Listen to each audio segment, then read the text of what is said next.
"Sup, Dad," said Barron, sitting on a bench in the park. "Do you want to give something to that man?" Donald Trump looked in the direction his son was pointing. In the corner of the park, a bearded man in a tattered coat was crouched on the ground, an empty cup placed in front of him. People walked past him quickly, no one stopping to look. Donald hesitated for a moment.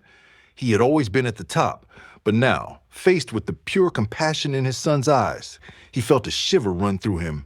"Barron," he said softly, "sometimes people need help, and helping others is more important than building big buildings." Barron listened to his father's words and pulled out some coins from his pocket. "Can we give these to him, then?"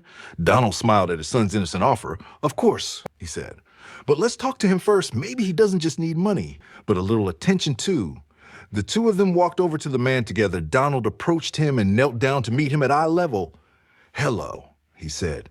"My name is Donald. This is my son, Barron. We want to help you." The man looked up in surprise. His eyes were filled with tears. "Thank you," he whispered. "Just talking means a lot." Barron stood beside his father and placed the coins in the man's hand. "Will this help you?" he asked. The man looked into Barron's eyes and smiled. "Yes," he said, "but having a child like you show me kindness is worth more than anything." Donald felt warmth spread through him at his son's small but meaningful gesture. In that moment, he understood once again what true wealth in life was. Being human, staying humble, and reaching out to help others. That was true greatness. The man introduced himself as Thomas. His voice was shaky, but there was a glimmer of hope in his eyes as he spoke. "I used to have a family," he said, his hands trembling as he held the coins Barron had given him.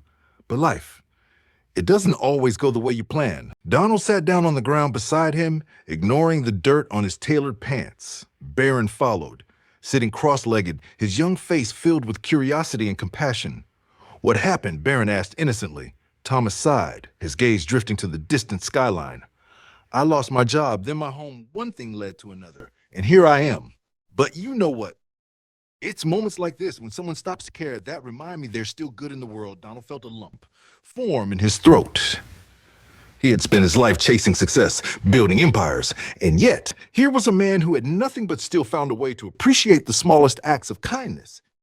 It was humbling in a way he hadn't expected. "Thomas," Donald said after a moment, "what if we could do more than just give you some coins? What if we could help you get back on your feet?" Thomas looked at him, disbelief etched across his weathered face. "You do that for me?" Barron tugged at his father's sleeve. "We should, Dad. We can help him, right?" Donald nodded, a determined look in his eyes. "Yes, we can. Everyone deserves a second chance." As they stood to leave, Thomas reached out and grasped Donald's hand. "Thank you," he said, his voice breaking, "not just for the help, but for seeing me as a person." Walking back to the car, Barron looked up at his father. "Dad, I think today was the best day ever." Donald smiled, placing a hand on his son's shoulder. "Me too, Barron, me too." Weeks later, Thomas was no longer in the corner of the park. Donald had found him a job and arranged temporary housing. Barron visited Thomas every weekend with his father, asking how he was doing. The hope in Thomas's eyes grew brighter with each passing day. One afternoon, as they sat in Thomas's small apartment, Donald picked up a cup of coffee and took a deep breath. "Thomas," he said, "meeting you taught me a lot.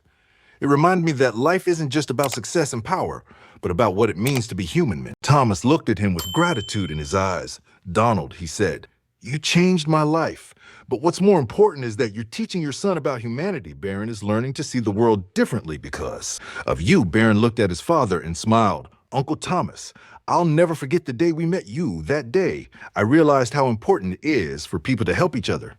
Donald felt warmth spread through him at his son's words. He hugged him and kissed his forehead. "Barron," he said, "you are my greatest pride. And Thomas, you are now part of our family." Thomas wiped the tears from his eyes and thanked them. "I'm grateful to both of you. You changed my life, but more importantly, you reminded me of my humanity." That evening, as the sun set, the three of them looked out the window. The city lights were slowly turning on. As Donald sat with his son and Thomas, he understood once again what true wealth in life was. Being human, staying humble, and reaching out to help others, that was true greatness. If you liked it, stay tuned for more stories, and don't forget to subscribe so you never miss an update. I'd love to know where you're watching from. Drop your location in the comments. For more stories, click on the video on your screen right now.